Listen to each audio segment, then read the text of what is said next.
Vanessa, the face behind Ocean Knits, and welcome to my YouTube channel. This is the first video with me showing my face, but I'm sure a lot of you know me from Instagram, where I do show a lot of my face, but mainly my knits. But yeah, so today is a really exciting video. It's my first time doing a knit along. I have been wanting to do one of these forever, and I'm taking a break at the moment from testing any new designs, and I just have so much more time. It's definitely a process. You have to record at certain points. I love to just mindlessly knit in front of the TV at night, so I definitely couldn't do that with this, but I think it's worth it, and I hope you do too. If you don't already have the pattern for this design, the Maid You Look Top 2.0, I will have some links down below for my website, Ravelry, and Etsy, where you can go ahead and grab it. And just a little history behind this design. This was my first ever Maid You. So Maid You spelled M-A-I-D.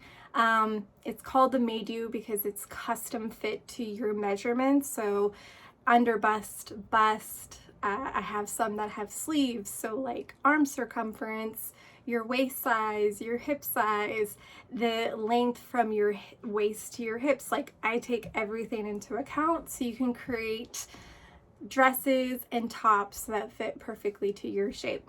As someone who has a larger bust and a smaller frame, it is just so hard for me to find knitting patterns that fit me the right way.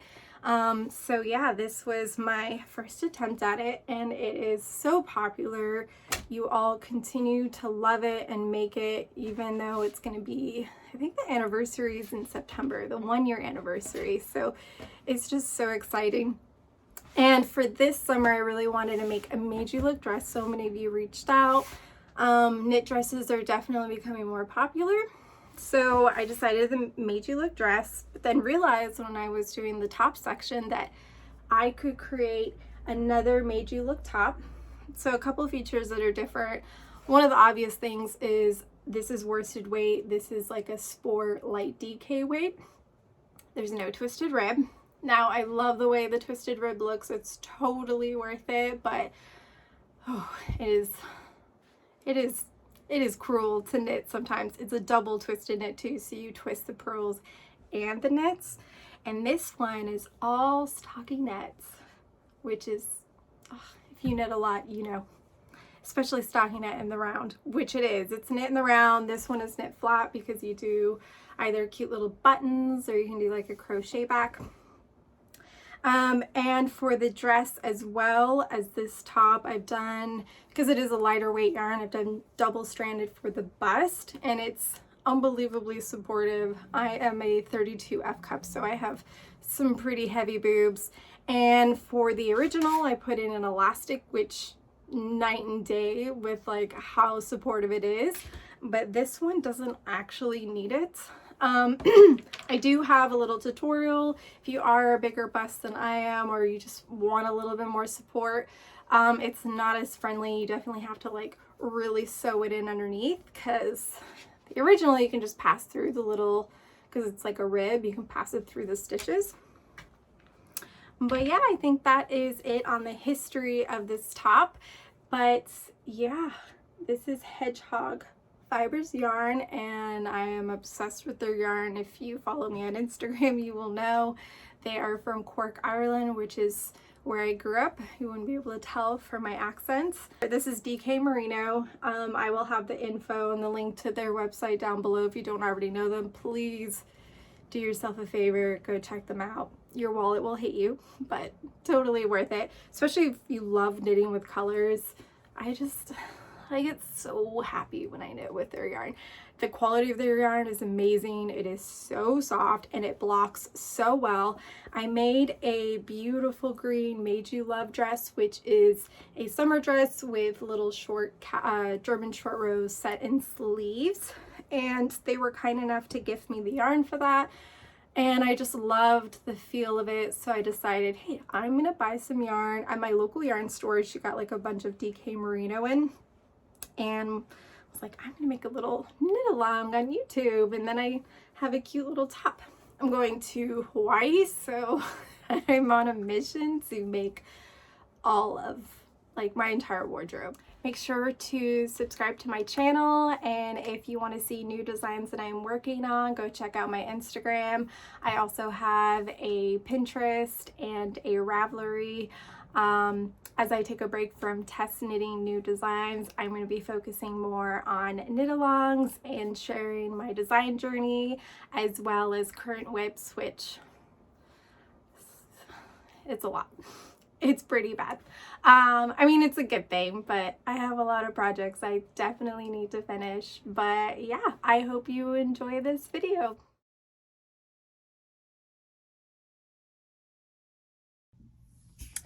So I have my yarn all caked up, and I'm actually going to use it from the outside.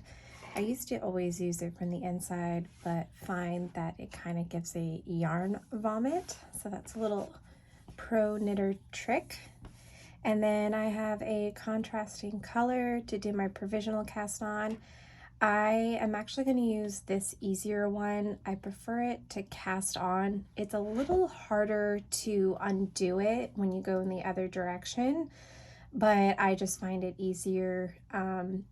Yeah, the other one that I have, I'll shoot the link in below for the other provisional cast on. It works really well. It just takes a lot of time because you have to do a crochet chain and then place your needle inside and then cast on. Whereas this is essentially just a long tail cast on. And I'm going to show you the right way to do it. So I have my needles. I've already done a swatch. This is like my third top I've done, so I know that I'll be using my 3.5 millimeter needles, but it is really important that you do a swatch for this pattern. Because it's made to measure, you really don't have any room for mistakes. And then I'm gonna just have my little stitch marker on the side ready to go for my beginning of round marker.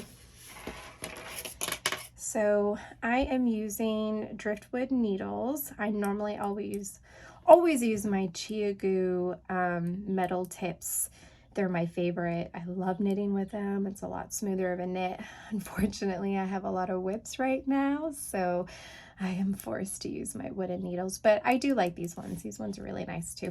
And I really love short tips as well. I don't know why, just preference, I think. Oops. But yeah, the cord.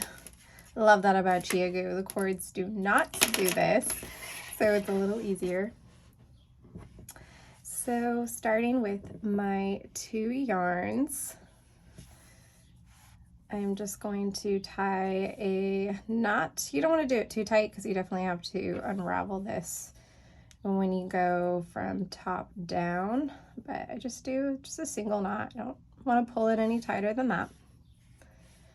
And then let's see, I always have to remember which direction. I can never remember if it's left or bottom, but we'll just go ahead and do it together. So I kind of just hold that tail in my hand, and then you're essentially going to do a long tail cast on. So let's see if the contrasting yarn is at the bottom or at the top. Yeah, so you just go under, and then you go around and under, and then through, and yep. So yeah, I want to make sure that the yarn that I'm using for the project is casted onto the needle. Now with this one, trial and error, the first time I did it, I didn't cast on tight enough, and then I ended up having one row that was really loose. So when you do this provisional cast on, you want to make sure that you're really pulling tightly. So that way when you do remove this contrasting yarn to work top down, you won't have like a gap, like a different gauge for one row. So I've already figured out for my tables based off of my measurements. I'm casting on my waist stitches right now. So I'm going to cast on the amount of stitches that is in the table. And there is a link below for the pattern if you don't already have it. It's on my website, and then I'm also on Ravelry, and then Etsy would probably be my least preferred way, but I make it available for those who like to purchase on Etsy and like to keep their patterns all in one spot. So yeah, you can kind of see I like really tighten it up. Like don't want to be afraid with like making your cast on as tight as possible. And I had that gap. It was like a little loose, you know, like a normal provisional or a normal long tail cast on. So I learned from that and I really tightened this up. So I'm going to go ahead and cast on the rest of my stitches and then I will be back to show you how to join in the round.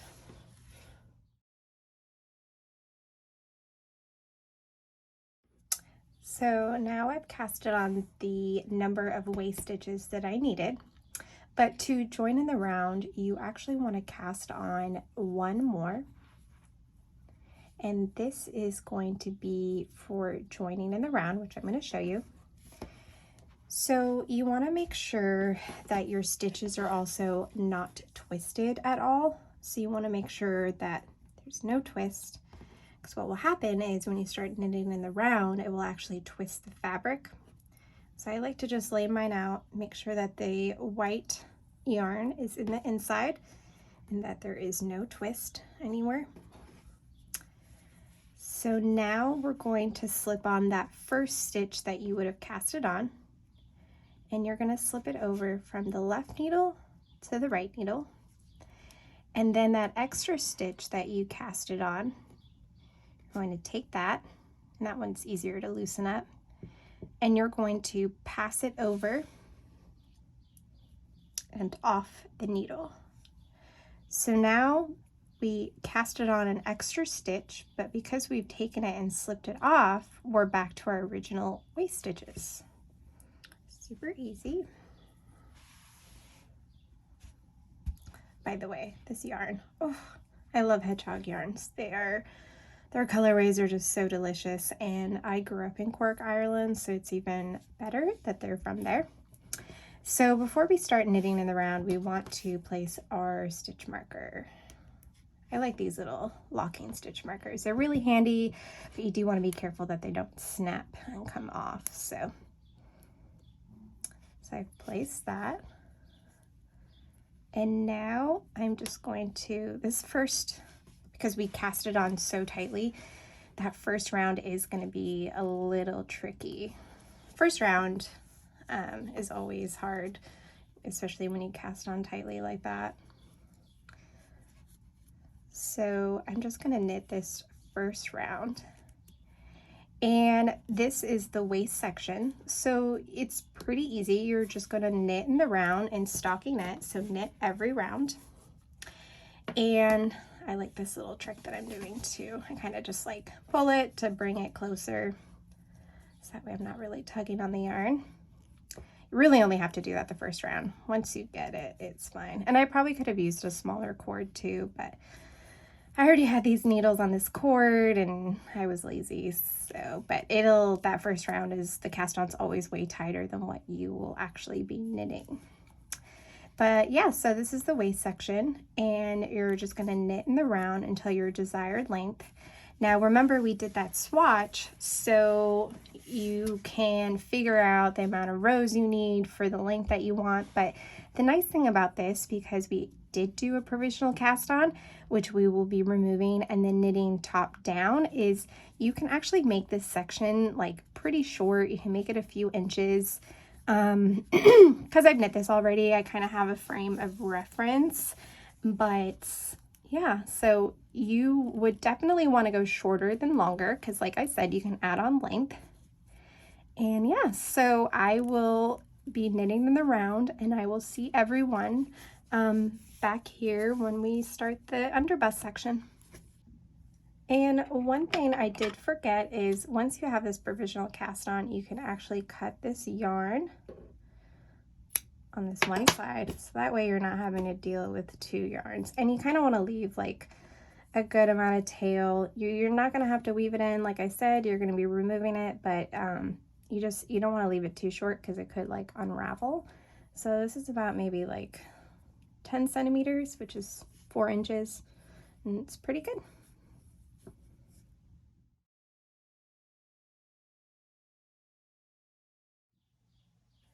Alrighty, so I am back, and I have worked stockinette for about 6.5 inches. I'm 5 foot and I've made this one a little longer. I'm still gonna add a nice 1 or 2 inch ruffle edge to it once I remove the provisional cast on. But we are now to the part where we want to add our second skein, and we're going to decrease for the underbust. So I'm gonna knit this last stitch of the row. So for my measurements, I'm gonna have to decrease by 18 stitches.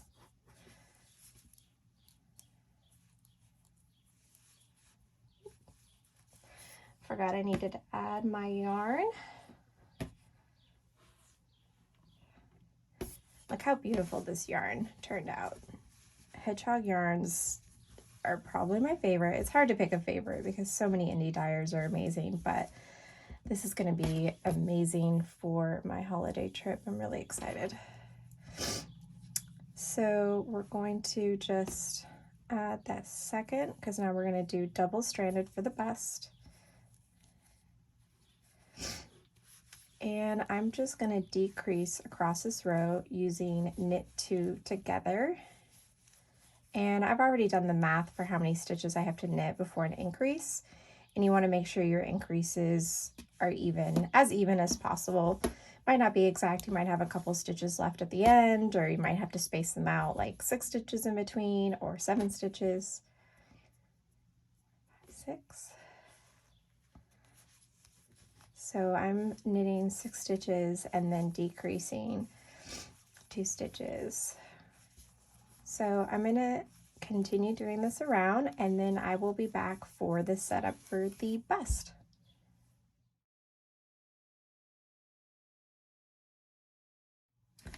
So now that I have decreased to my underbust stitches for one row, we are going to set up for the increases of the bust. So you want to grab another stitch marker, and in your table 2, it'll tell you how many bust stitches you will have. So you'll count from the beginning of the round marker to your bust stitches and place your stitch marker.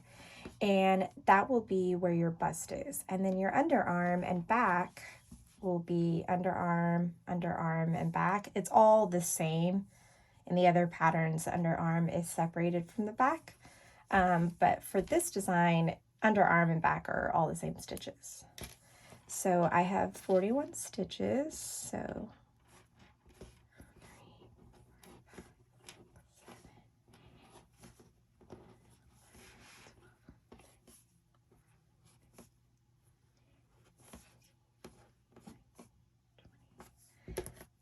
and I like to count my stitches by 2. I just find it so much easier.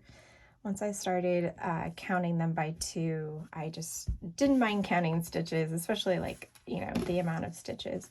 And also, before you do this, after you've done your underbust decreases or increases, you want to make sure you count the total amount of stitches before you split it, just to make sure you didn't miss a decrease or add an extra one. So now we know from the beginning around marker to this stitch marker will be where we're going to increase for our bust stitches. So I have 41 stitches, and with my bust size, I need to increase by 36 stitches. So to make it a little easier on myself, I'm going to divide this by 2. Now, because it's 41, it's not an even number. I'm actually going to place the stitch marker below the stitch. So we got 1, 2, 3, 4, 5, 6, 7, 8, 9, 10. 1, 2, 3, 4, 5, 6, 7, 8, 9, 10. So I'm going to place a stitch marker right there. And because I have 41 stitches and I have to increase by 36, I'm actually going to increase every single one by knitting through the front and the back, increasing by 2, except for 5 stitches, right? Because 41 times 5, or 41 minus 36 equals 5. I don't know about you guys, but I lose these stitch markers like crazy, so I'm gonna have to use some of these big ones.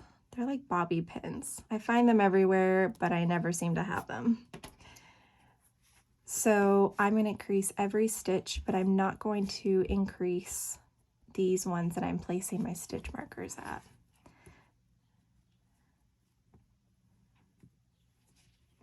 And the reason why I'm spacing these out instead of just like not increasing 5 stitches right in the middle is you're going to see we're going to have like this beautiful line where the increases are. And so if you don't increase 5 stitches in a row in the middle, you're not going to have that line where you don't do your increases, and it's going to look a little funky. But if you do every other one, then you're still going to have that line.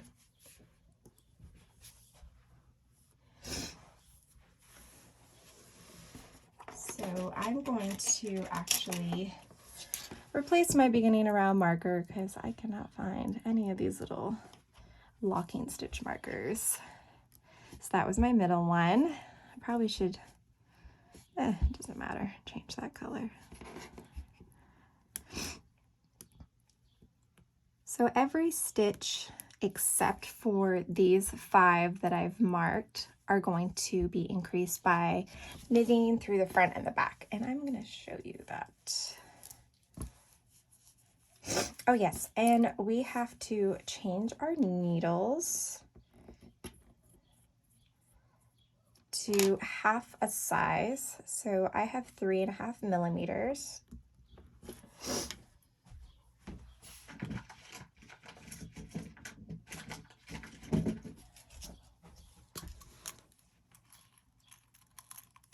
So funny story, one of my friends, she's my best friend, but she is also a knitter, and we had a good laugh the other day because she thought these little things that come with interchangeable needles were for pinning when you're blocking. She didn't realize that because her needles kept coming off of the cord, and she didn't realize that these were meant for, for tightening. And we just thought that was so funny because she's been knitting forever and she only uses circular needles. So we just thought that was hilarious.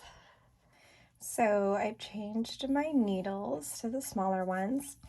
And I forgot, before we do our increases, we're actually going to knit 2 rows. So we're going to knit the underbust increases with the smaller needles, and then we're going to switch back to the larger needles and then do 1 more round before we do our increases.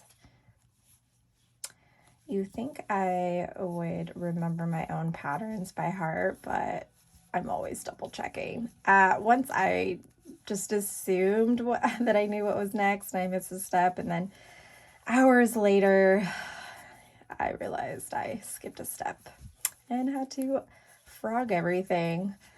That is not fun. I'm also doing a fun little reel on Instagram on how long it's taken me to knit this. So every hour I'm recording how far along I am in the pattern. So yesterday I did this waist section in about 6 hours, which is, pretty good. I even made the body like a little longer just because I've made this before. I can kind of reference it back to like the other tops I've made. Excuse me for all my sniffling today. My allergies are always really bad and it's pretty early here. It's a Monday, but I have the day off and it's so nice. I am still not used to having federal holidays off working for the government. I used to think they were really lame, but now I love them because obviously I get them off. And the reason why I use a smaller needle for this 1 row underneath the bust is when you're doing your increases, sometimes it can kind of be a little loose. And so using a smaller needle just kind of tightens up that gauge before you do your increases. And it's not necessary, but I think it just looks a little cleaner in my opinion, and it's not that big of a deal. So I'm going to switch back to my larger needles, and in the pattern I have like a little pro knitter tip. So I'm actually only going to change my right needle. And the reason for this is your right needle when you're knitting in the round is actually the only needle that is giving you gauge, because that's the needle that you are wrapping your yarn around. So by having the thinner needle on the left hand side, it just kind of helps those stitches to slide over, especially when we get to this point. The gauge is based off of the smaller needle. Because it's not too much of a difference, you can definitely still use, if you're not using interchangeable needles, it just kind of makes it a little quicker. And generally most knitters, when we are knitting like just pure stocking knit in the round, we always have a smaller needle on the left. It just makes things, it just makes it smoother and therefore faster. And yeah, I always forget to change the needles. So now that I've switched back, so you see how it like wraps around, like that's like the gauge that it actually works on. So now that I've switched back, I am going to knit the underarm / back stitches. And I am going to knit in the round as well as the bust stitches with the main needle, one more row before I start my bust stitches. So I'm going to finish this row, and then you're going to do one more row with your main needle, and then I'm going to come back and show you how to do the bust increases.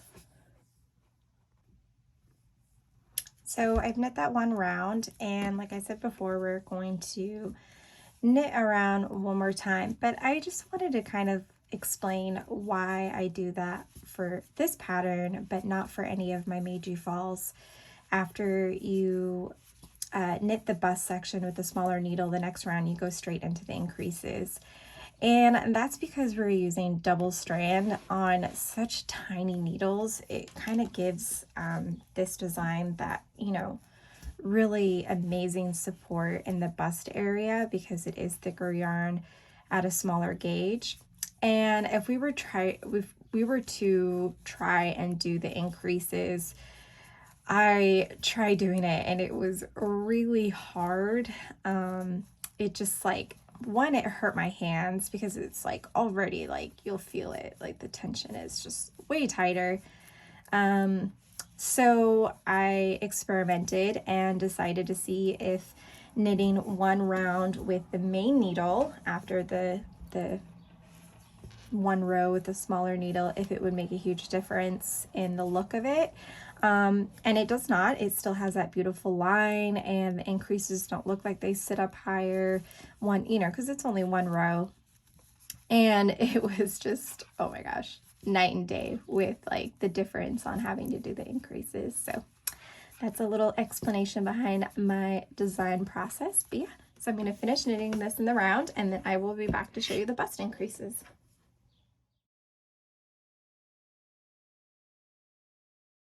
So I have knit that first round with the smaller needle on the bust and the main needle for the rest, and then I knit a second round with the main needle all the way around, and I am ready to do my bust increases. So I only need to do knit front to back. So you just knit as normal, and then you do another knit in the back. And I have a YouTube tutorial on all of the increases and decreases that I use for my patterns. See how it's still like really tight even though I did that one round? So imagine if I hadn't done that one round. It would have been torture, especially when it's double strand like that. It's always getting caught. And keeping that smaller needle too on the left, it allows more room for my bigger needle to slip through the stitch. Again, not necessary, but just makes your life a little easier.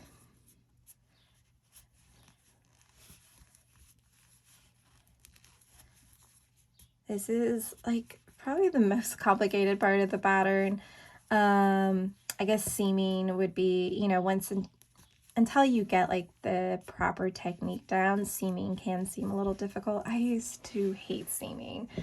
There weren't very many like YouTube tutorials on how to do it properly, and patterns didn't really tell you how to do it, so I had to learn with trial and error.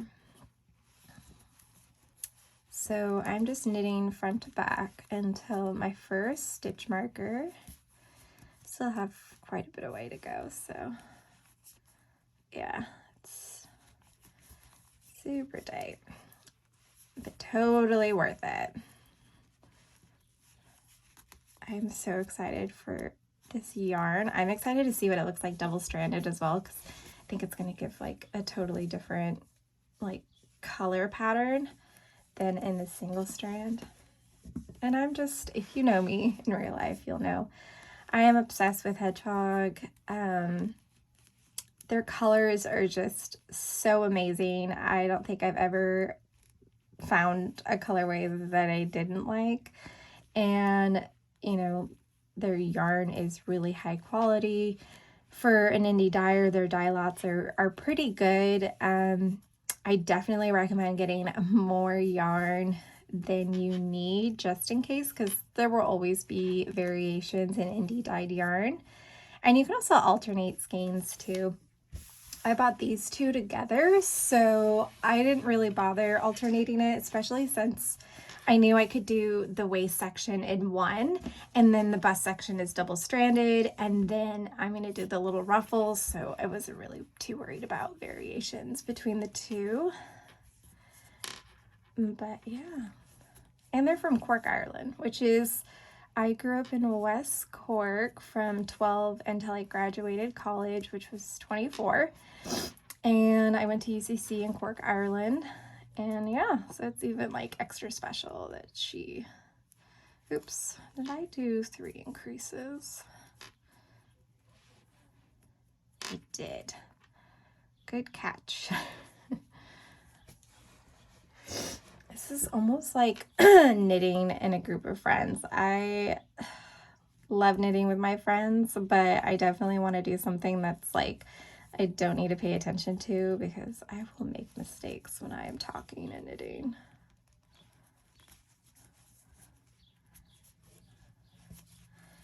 Oof. And it gets tighter as you go too, because you have way more stitches on this needle. Oop.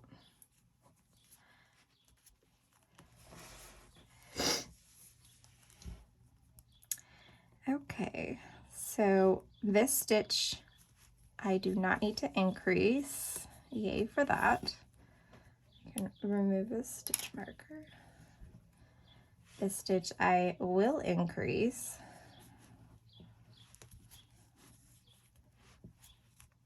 This stitch I will not.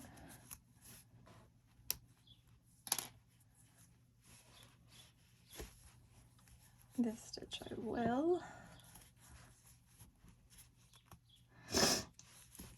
Stitch I will not. I need to put them directly back in here because I will lose them. I need to just go around my house and check under the couches and chairs. So increase this one.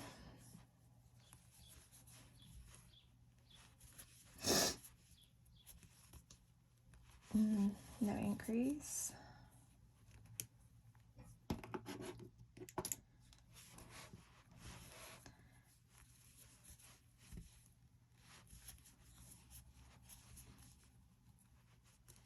No increase. And there we go. And now I'm going to finish with knit front to back on my increases, and then that'll be my bust increases. And then after that, you are just, excuse me, after that, you are just going around and knitting until you get to about 2 to 3 inches under your underarm. And I will come back to kind of show you how I figure that out on my own body. Everybody's going to be different. I have a larger bust, I'm shorter. But yeah, there is a way to figure out just simply by laying the knit on yourself. And you know, it is trial and error. My first one of these that I made, there were definitely slight adjustments I would have made. Totally wearable, but they're such quick knits that, you know, if you make one, you'll probably make another and be like, oh, I'm gonna adjust this here and there. So I will be back.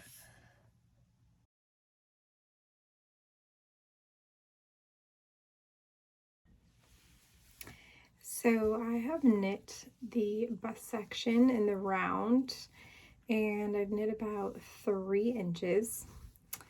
So I'm just going to show you how I figure out how much I want to measure before I split for the upper part.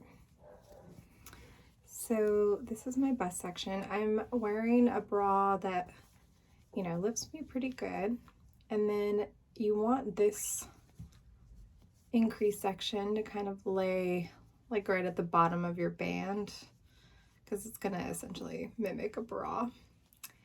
And you just want to roll it up, and it'll kind of give you an idea of how far it comes up onto your to underneath your underarm. So I feel like, so it comes up to here, and then you can kind of measure with your tape measure to your underarm. So as you can see, that is about 3 inches. So you can stop here, or if you want it to be a little higher, remember, you know, this is the underarm, but it's also going to be the back. So however high the underarm area is will also be the back. I prefer a lower back. I just find it more comfortable. So I'm going to go a little lower. And because I've, you know, it's made to measure, I'm not, if it comes up to here, I'm not really going to have to worry about side boob. If you go too low, then there isn't going to be enough support for that upper flap, and then you might get some under boob. And then if you go higher, you will get more support in the bust, but it will be higher in the back.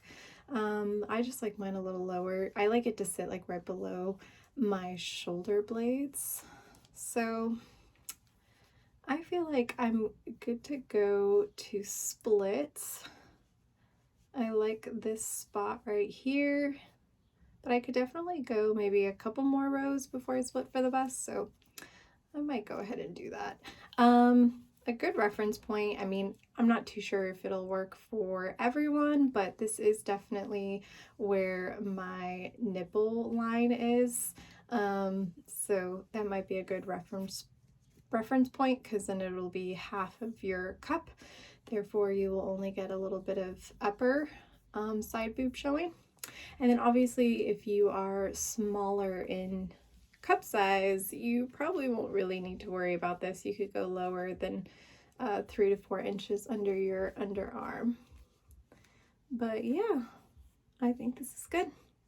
Alrighty, so I'm going to show you how to split for the bust now.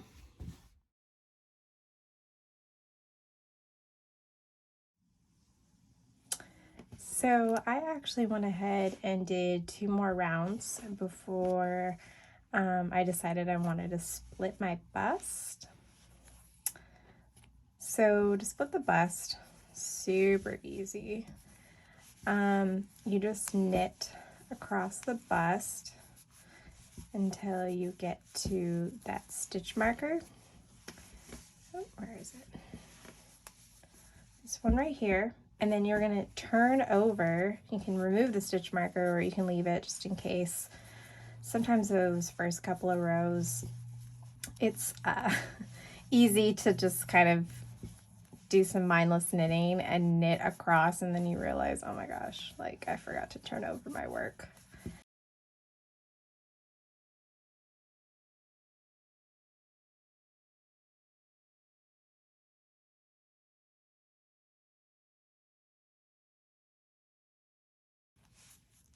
Alrighty, so I'm at that last stitch now. I'm going to leave my stitch marker because I am infamous for knitting in the round mindlessly. I just get in the zone and don't even think about it. And then you're just going to purl across until you get to your beginning of round marker right here. And then you're going to do the same thing. You're going to turn over and knit across.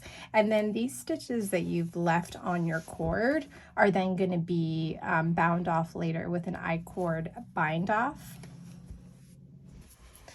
So to show you an example of how far I knit these, so this is the first section that we did, and then we split for the bust. You know, and like I showed you earlier, you kind of just lay it on top, but you want to make sure that you leave enough room for the folded edge for your crochet chain, your crochet strap. And this is roughly about an inch.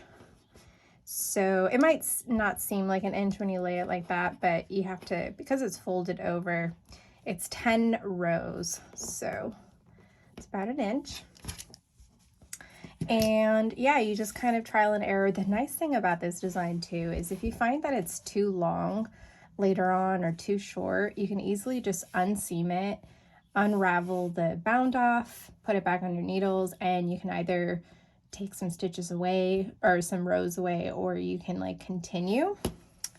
But we are going to, and this is super easy too, so like let's say you split it off but you like want to do more, you can always just do a mattress stitch to like make this more narrow, or if you want like more of a gap, you can leave it. But yeah, so we're gonna work until we have 1 inch, and then we're going to split for this side. So I'm gonna go ahead and work, like I've got quite a bit of rows to do. It's only half or like less than half of like the total stitches, so it shouldn't take me too long. And then yeah, here is this. So I still need to block this. It definitely curls. But once you block it, it stays really nice. And when I'm wearing it too, because it is fitted with a negative ease, it doesn't roll on my body, because it's like negative ease is gonna like pull it by 1 inch all the way around. And then yeah, this is that I-cord bind off, which I'm going to show you later too. So I'm going to go ahead and knit this section, and then I will be back to show you how to split for this, because if you have an odd size like me, you're going to have to knit 2 stitches together to get an even amount of stitches on either side.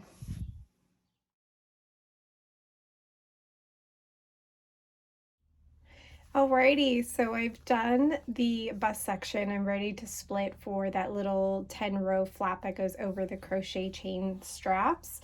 And I just wanted to show you kind of how I figure out my fit. The little increase part is pretty much touching my, like I can feel my underwire on my bra. If you don't wear underwire bras, then, you know, obviously like right at that bony part underneath, you might have to like lift up your breast, because this is really supportive. It is going to lift you up. So I'm just kind of unrolling it, and I am, let's make sure I don't lose my stitches. I am super happy. I obviously know I'm gonna have about an inch extra with the flap, so I think I am ready to split for that, and I'm gonna go ahead and show you that. Alrighty, so to do the flap, again, super easy. You're gonna be working back and forth. Before I get into that though, I wanted to show you like a little trick. So I finished that first cake of yarn about maybe, you know, like couple inches right here, and because I only had 2 skeins and I didn't do like separate cake balls because I didn't want to cut the yarn if I don't have to, I actually decided to just take my second strand from the inside. So I'm working from the inside and the outside at the same time for that double-stranded, and then that way you don't have to cut your yarn, because it's really annoying having to like tie it and then having to weave in the ends and stuff. So that's just a little pro tip. So, oh my goodness, I keep losing, maybe a longer cord. Keep losing my stitches on that side. So I went ahead and put my stitch marker. So because I have an odd number of stitches, I can't evenly divide it by 1, right? So I have 19 on this side, or I have 38 on this side, and then I have 39 on this side. So that is totally fine. The measurements are made to be, you know, as exact as possible. So we're just going to knit these 2 together. So then that way the flap section isn't like 1 stitch wider than the other side. So I'm going to do that on this side. So I've gone ahead and counted over 38, placed my stitch marker, and I have 39, and I'll be knitting those 2 together. And I keep, oh my goodness, this is driving me crazy. A little definitely need a longer cord, but once I split for the flaps, it won't really matter. So, alrighty, cool.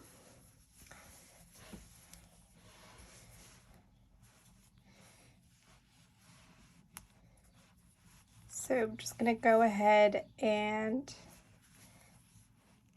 knit until those last 2 stitches.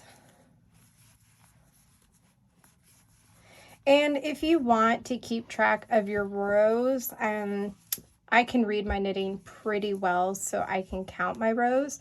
You can also just place a little stitch marker, oops, knowing that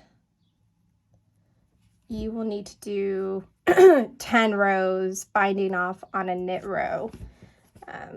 I'm going to take it off because I don't really need it, but that's a little trick if you want to keep track of how many you need.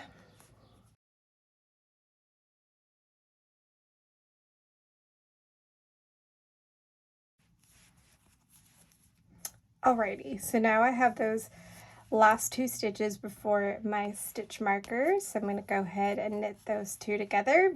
And now we have 38 on this side and 38 on the other side. I'm going to leave my stitch marker, like I said, I'm infamous for mindlessly knitting. So, and then you're just going to purl across and then to obviously the edge. And then you're just going to repeat that process until you get an extra 10 rows from the opening, like where you split it. And then you're going to repeat that process for the other side as well. You're going to have like these 2 flaps, and then we're going to fold them over the crochet chain. And I am going to go ahead and finish both of these sides, and then I will meet you back here to show you the seaming section.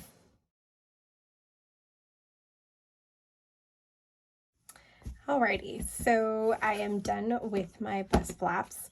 But before we do the crochet chain and seam those in, we're actually going to do the I-cord bind off for the back stitches. So now that I'm only going to be using 1 strand for this section, I'm actually just going to place that inside strand back in there so I don't get it mixed up. So yeah, for this I-cord edge, we're only going to be using 1 strand.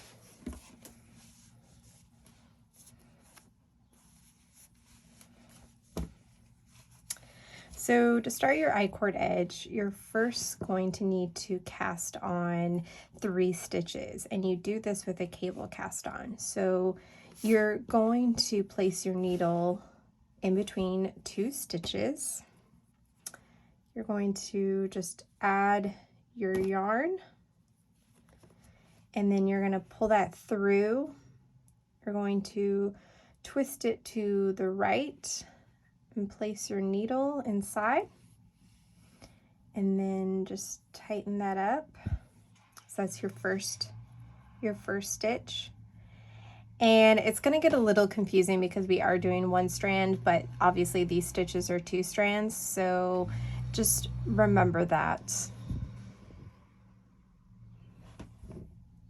So I'm going to place my needle through this. Remember, this is 1 stitch, and that first stitch we casted on. Twist and place my needle inside. So 1 more, because you want 3 casted on stitches. And now we're ready for our bind off, I-cord bind off. So you're going to knit 2 stitches as normal. And then you're going to knit this stitch and your first double strand stitch together through the back loop. And that is the start of your I-cord. So we're going to slip those stitches over. And I have a more detailed tutorial on I-cord. So we're just going to repeat this process until we reach to our last stitch. So slipping it back over. Oops. So I'm going to continue this along the back, you know, the underarm, back underarm stitches, and then I will show you how it looks when it's done and what I do to kind of clean up the edges. So I have my last double-stranded stitch.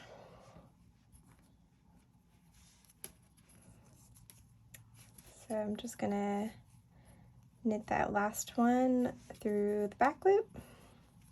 So now I have my 3 stitches left, and I'm gonna slide them back over. You kind of want to tighten those up. And now you're just gonna bind off normally. So I'm gonna knit 2 stitches, flip that stitch over and off, and repeat for that last one, over and off. And then I'm just gonna pull that through, cut it. And now I'm just gonna show you how to kind of clean up these little edges. So I've left, you know, a nice strand from when I added on my yarn, and you just wanna seam this in.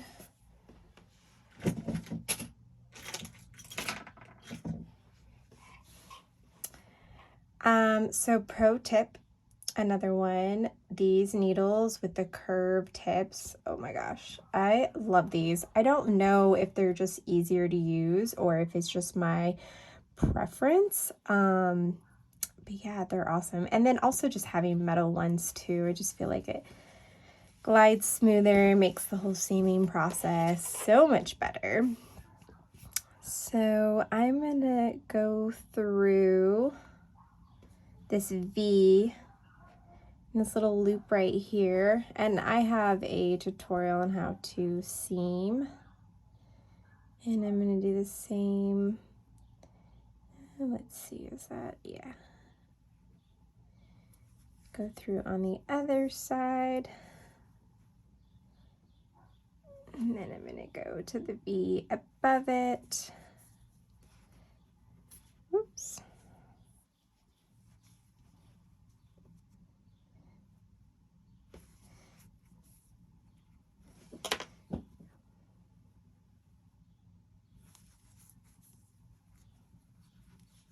So you can kind of see it starting to close that up. So this is the edge of the I-cord, and if you pull too tightly, you might get like a little hole. So you can kind of go through and under to close that gap up. And then it's a little easier to kind of flip it over to work from the other side. I probably should have left this yarn tail a little longer, but I'm kind of running low, and so I'm trying to conserve as much yarn as possible. But yeah, if you do have enough yarn, leaving just a little bit more tail so you're not trying to like finicky this one around. Alrighty, so I've closed that up, and now I'm gonna weave it through. Oops, see, this is gonna make it really hard.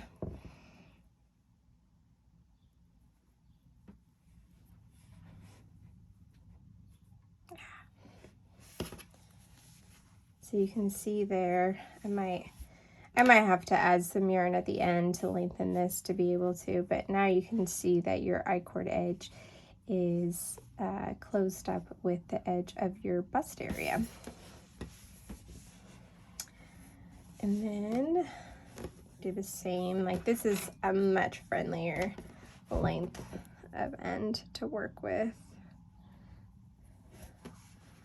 It's just kind of doing the same, so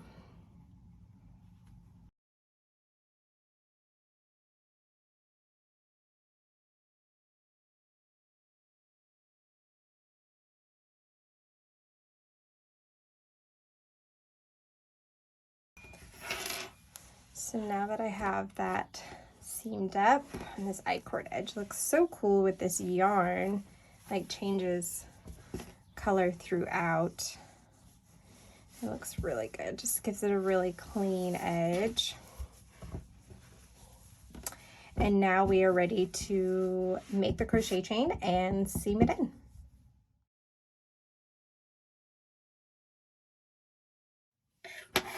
So I've misplaced my 4mm crochet hook. So I'm gonna use a 5mm and just kind of pull on it a little tight. I think anything from a 4 to a 5.5 would work. You're not really having to meet gauge, you know, it's just a cord.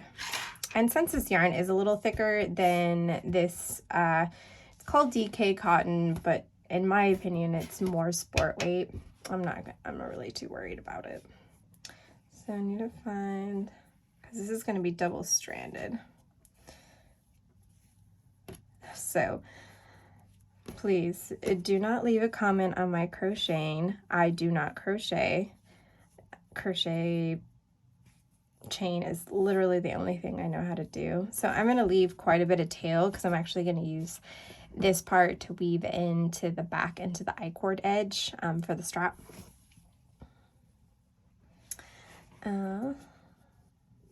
So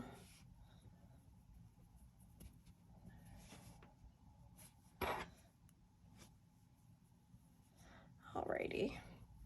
So for crochet chain, I know I hold it really weird. I know you're supposed to like, it's supposed to be like this with your thumb, which I can do, but I just find it, I pull it too tight and then it's really hard for me to pass it through. I'm just so used to using my thumb like this. It's just faster. It's just preference. And you know, honestly, like there's so many different ways to crochet, like to hold your crochet hook and to hold your knitting needles, that like the only right way is the way that is most comfortable to you and doesn't lead to injuries, doesn't tire your hands out. Oops. I obviously am not very good at this, but I mean, that's pretty good gauge, and that looks so pretty too. So for the crochet chain, you want it to run from the back of your I-cord edge over your shoulder and then through the front of your bust to meet in the middle right here. So this is going to be different for everyone. You definitely want to measure it on yourself. You can, you know, this is the nice thing about the crochet is you can kind of like, you get to a certain length and then you can kind of put it over your shoulder and check to see if it's going to meet in the middle. And then your second one you want to make sure is the exact same size since it's going to be in the middle. So I'm going to go ahead and do my wonky crochet chain. It looks good when it's stretched out, which is how it's going to be when I'm actually wearing it. But yeah, I will meet you back here and I'm going to show you how to do the seaming.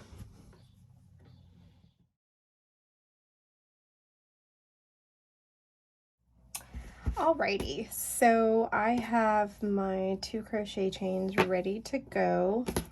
You could do this one at a time, but again, you know, you want to measure them so they're the same. So I just like to make both and then I can just focus on seaming. I've gone ahead and, you know, seamed in like the ends that I had.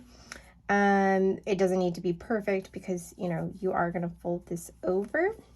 But by doing that, it just makes it a little bit easier because you don't have like all these ends to kind of work with through. So remember what I said about, you know, this longer tail, we're going to use it in the I-cord. So you're going to want to have the end that you want in the front and lay it as you are, because it's really hard then to like switch it over. You'll have to unseam it. I know there is a trick with a safety pin to put it through, but I just find this way easier, so personal preference. Alrighty, so I'm just gonna fold this over. I always like starting on the inside, it gives me kind of a guideline on how far I'm supposed to fold it over. And you really want to make sure that you push down your crochet chain so you're not seaming that at all. So So, and I do this with one strand to make it a little less bulky because you do bind off with 2 strands, so your edge is going to be quite thick.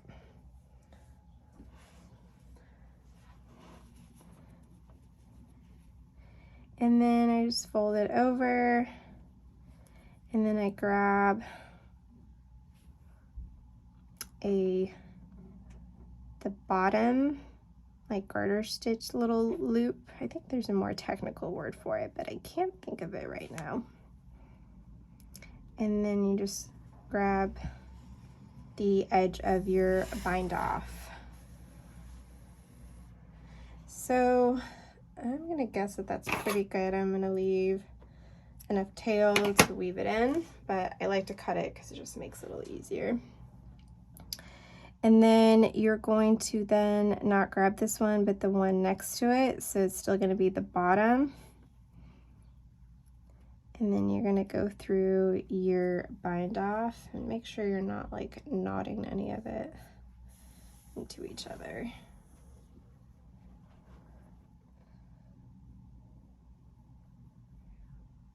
Alrighty. And then you just kind of work this through.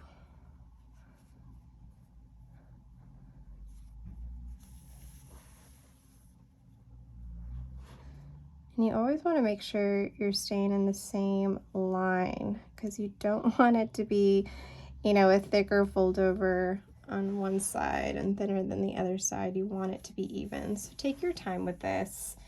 I personally find it very therapeutic. I enjoy it. And then you can kind of see how it's, and you can tighten that up too.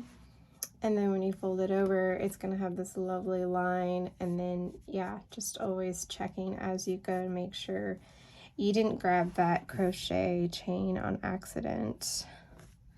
I have done that before, and it is so annoying because then you got to unravel. And unraveling, or like unseaming, is way worse than actually seaming. So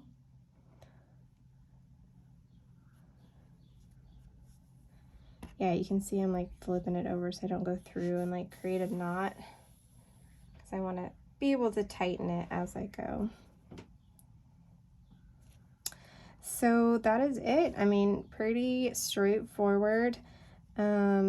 I'm gonna go ahead and finish this side and the other side, and then I will be back to show you how I attach this to the I-cord.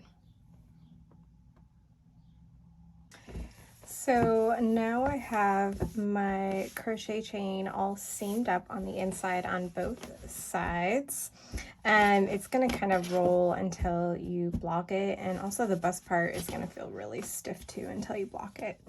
This DK Merino by Hedgehog, it's like night and day how it feels versus before and after blocking.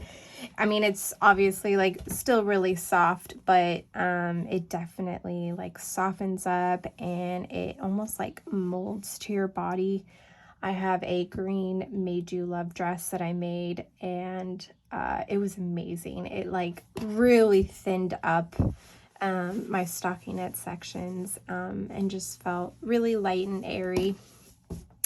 So yeah, I'm going to show you an example. I obviously have a point of reference because I've already made one of these, and I can kind of measure. It is about exactly 5 inches. So I can place a stitch marker 5 inches in, and I know that I'm going to be pretty happy with that because I like the way this one fits.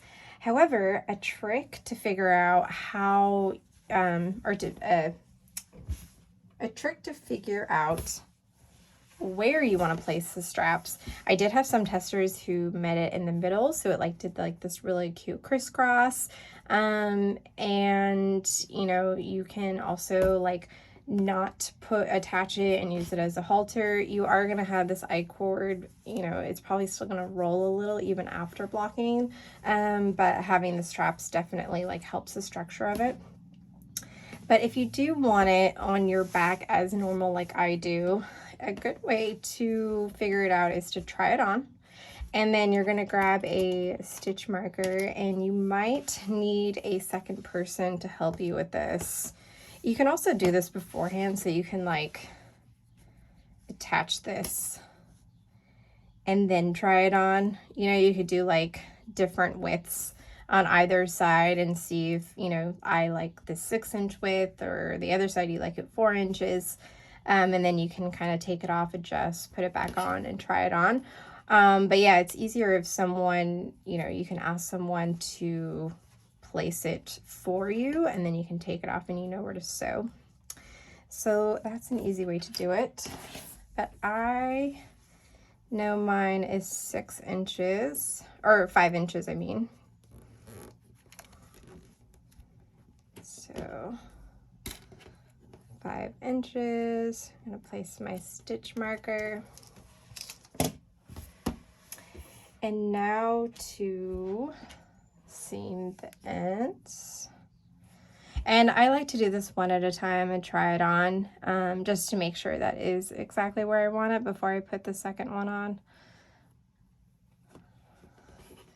And then you pretty much want to go through where you place that stitch marker. You want to go like underneath the entire I-cord, so I could actually go a little further down.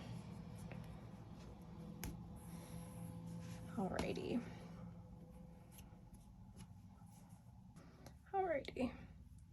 And then I'm not going to go all the way around. I'm going to go through the middle of the I-cord, and then you kind of want to pull this tight and hold it, and you want to go through the middle of the crochet chain, and then you want to go just a little higher up on the crochet chain, but go back down through that middle spot that you went through. And this already, like you can see, it tightens it up. And then I like to go through the side and kind of get like wrap it around and go through the other side. Honestly, I'm just kind of winging it, but I mean, you can see it looks really nice already. But if you feel like you want to do it differently, go ahead and do that.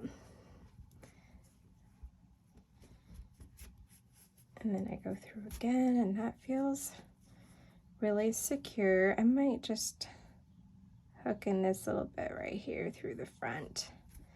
Oops, because I do have a bigger bust, so I do really want this to be strong. We do not need snapped straps. I mean, any size bust, you don't want that, but it's definitely more common when you have heavier boobs. So just going back through again, that's getting pretty tight, so that's good. And then I'm gonna kind of just, you can kind of see like there's a little gap there. You know, yours may or may not have that, so you can kind of play around with it and try to make it as secure as possible. But you don't want to go overboard, because you do want it to still look pretty clean like this. And then I'm going to actually pull out one strand, and then I'm going to knot this. Double duty protection. And then you can go ahead and then just like weave those in. And yeah, that is, it looks good, it looks clean, and that is definitely not going anywhere. So yeah, so you just repeat for the other side, and then that is the top. Now we're just going to go ahead and remove this crochet chain, and I have a couple of different options you can do. Just, you can remove this and knit, you know, some extra length, or if you like the length, you can go ahead and do a stretchy bind off so it does like this cute little curl. You know, this DK Merino and the cotton as well, when you do block it out, it really only like curls just a little bit. It's really nice. It won't curl, like once you block it, it won't curl that much. I have a folded edge, and then I also have a ruffle edge. Now, I'm debating on doing the folded edge versus the ruffle edge just because I'm a little worried I'm not gonna have enough, but I'm gonna go ahead and weigh this and see how much I have left. I feel like I might be able to get away with it, and I think a ruffle edge with this yarn would be really cute. Alrighty, so I will see you guys back to remove the provisional cast on.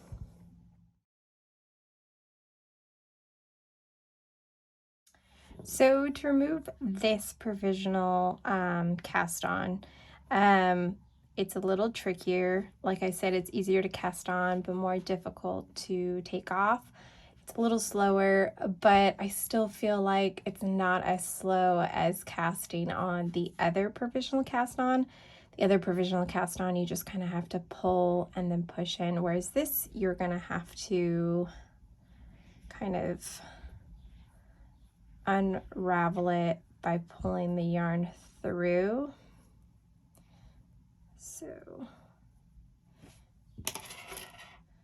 that is going to be my first stitch, and you essentially just have to keep doing that. So it can get annoying, and I do cut the yarn as I go to make it shorter so it's easier to pass through. So I've got that second stitch, and make sure when you are picking up your stitches, you're going from behind. I always forget, and then sometimes I twist my stitches, but that's easy enough to untwist them. So I like to put my needle in first, and then I unravel it so I don't have to worry about any drop stitches. And I've actually decided to just kind of go for the ruffle.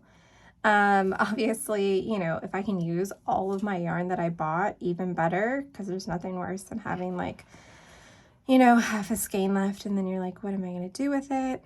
I do have a bunch of Hedgehog DK Merino, so I thought, you know, if I do have any left over, it'd be cool to do like a scrap yarn project with just DK Merino, because it's probably one of my favorite yarns. I think DK is like the perfect weight. I do love fingering as well.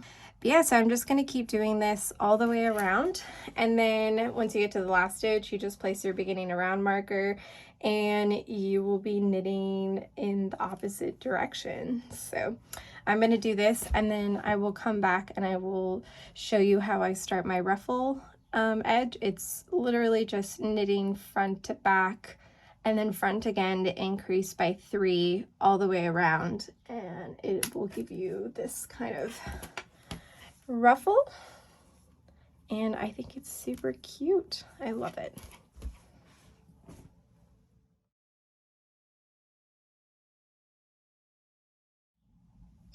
Alrighty, so I have all my stitches on the needle now. But because of the joining in the round, you will have the end looking like this. So a little trick to clean this up, and also to avoid any holes in your knit, you're going to wrap this stitch around, and you want it to look like a knit stitch, right? So it's kind of go in that direction. You want to wrap it around, but then you can't just go ahead and start knitting like that, right? So we're going to bring it back through that loop. And now that end piece is secure and it looks like a knit stitch. You are going to have a little line over here. That's just from when you joined in the round and the stitch was slipped over, but it's pretty unnoticeable. And so now I'm just going to add my yarn. I'm just going to tie it, and I like to leave it leave a long tail so I can weave it in and it can be really secure.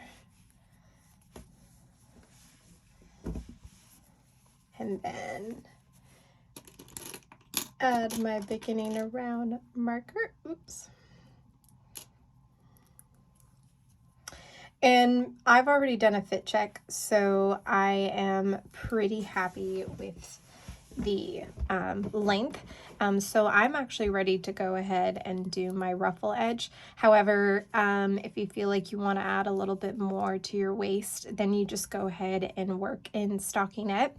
And this is great. You're gonna have no line because the V's are going to match up even though you're going in the opposite direction.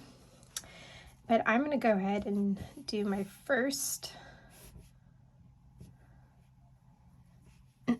increase. So knitting is normal, and then I knit through the back. Oops. And then I'm going to do one more knitting through the front. And now I made that one stitch into 3 stitches. And this, where you've joined your yarn, is going to be a little loose, but you can go ahead when you're done with your project, you can untie this and then tighten it to kind of like close up that hole. So I am just going to do this across for just one row to get that increase. And then I am going to work in stockinette. I don't have very much yarn, so I don't know how much length I'm going to get out of this, but I want to make sure that I have, you know, at least a little bit, like a big chunk of it, to do my stretchy bind off at the very end. So I'm going to go ahead and do this, and then I will show you the finished top.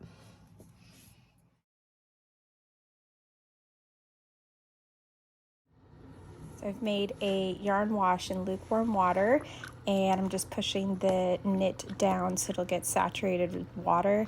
You want to make sure you don't agitate the yarn too much on your project. You kind of just want to push it down so it gets soaked up. I left my knit for about 15 minutes to soak in the water yarn wash mixture, and this is kind of how I get the excess moisture out of my knit without wringing it, because that can kind of agitate the yarn. I just put it in a towel and I fold it over and push it down so the towel soaks up any excess water. So now that it is been kind of squeegeed out with the towel, I have it on my blocking board. So with the I-cord bind off, I kind of like try to flatten it out before I lay the bust over. You can also use little pins if you want to, but this DK Merino just blocks out really easily, so I don't really feel the need to use needles. And then once I've done that, carefully lay my bust and kind of like feel for that back, make sure it didn't get rolled over. And you want to just kind of like push with your fingers to really block out the sections. So I'm gonna maybe fold this over just a little. Check to make sure, yep, that's good.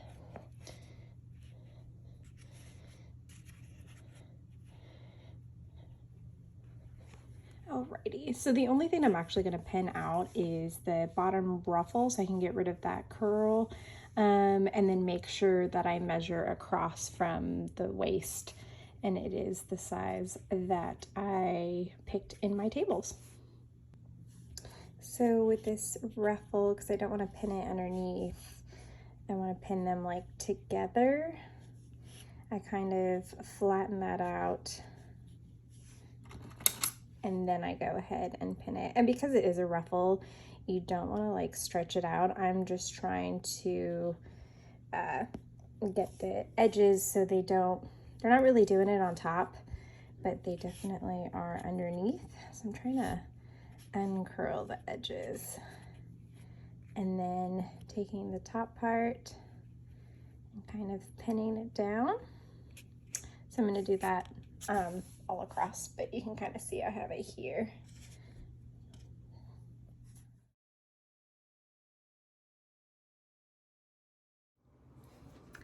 So this is the finished top, all blocked and dried and ready for Hawaii. I'm so happy with it. I did a tiny little ruffle at the end, and I had the perfect amount of yarn. But yeah, look at that support. It is just so cute. And yeah, I hope you all enjoyed that video.